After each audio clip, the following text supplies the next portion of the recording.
Joining us now with reaction is the chairman of the board for the National Guard Association of the United States, retired Major General Michael McGuire. General, welcome. Do you see us going to war with Russia over a possible invasion of Ukraine? Well, I see the problem facing us in Ukraine right now is that President Biden has shown feckless leadership, and it's emboldened people like China and Russia to make aggressive moves.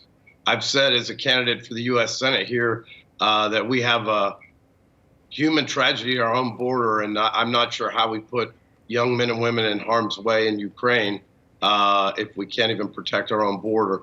But unfortunately, we're in a situation right now where Russia's on the move, and they're taking advantage of weak, failed leadership by Biden.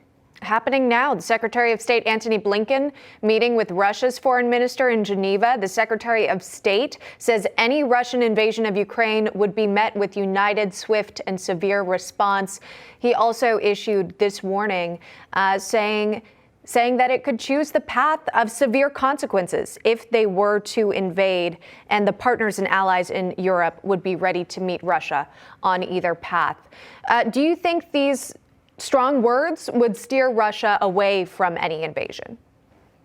Well, obviously, I pray for the people of Ukraine that we can lead from the front and deter any maligned action. But as you know, I'm a candidate for the U.S. Senate. I retired as a commanding general of the Guard about 8 months ago. And I'll tell you, there need to be a full and healthy debate about the idea of putting our young men and women in harm's way. Anybody that understands service, understands their role in the military, knows that we cannot take lightly the idea of putting young men and women in harm's way in Ukraine until there's a thorough debate by all of our elected officials. What if it doesn't get to that level? What if instead it's just sending military equipment, offering support, this talk of sanctions as well?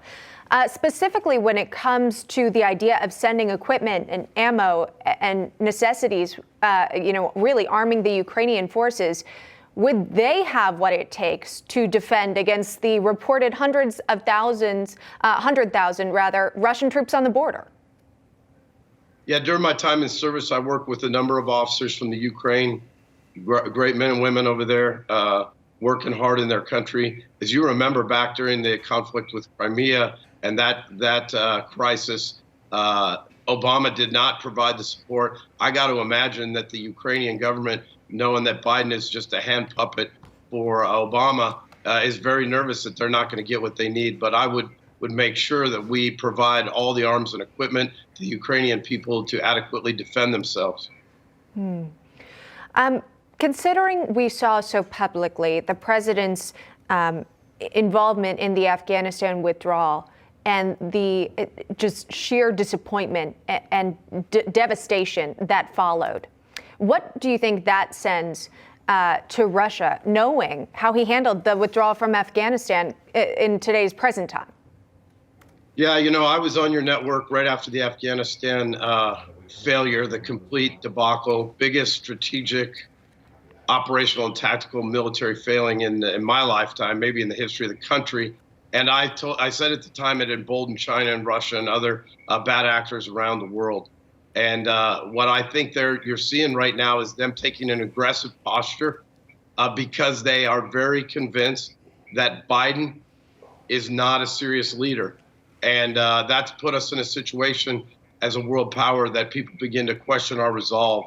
And that's never a good place. Peace through strength is not about always putting people in harm's way, but knowing that you have full intent to be able to bring the political and patriotic capital of this country to bear if needed. You mentioned the southern border, which did not receive attention during the president's press conference. Failure to mention the deadly drugs that are pouring across the border and also impacting Americans as we speak here. What was your thought about the fact that that just did not come up? Yeah, it's absolute dereliction of duty. I've said it before. We have a humanitarian crisis that's turned into a total tragedy here in Arizona. I'm less than 30 miles from the border right now doing an event. I'm running for U.S. Senate here in the great state of Arizona. We've got open border policies. border security is human security in Arizona, and I've said it time and again. Think about this crisis at the border. We can't enforce our own border. We've got 9-year-old girls being trafficked into the sex trade. We've got lawlessness in San Francisco and Chicago. No wonder Russia and China are emboldened. Yeah. And the name of the game right now is electing leaders that understand we've got to secure the border. And that's what's driving people here. They're very concerned about our partners in Ukraine, but they're more concerned about what's happening in their community. That's why I need all your viewers to go to electmec.com and help me out.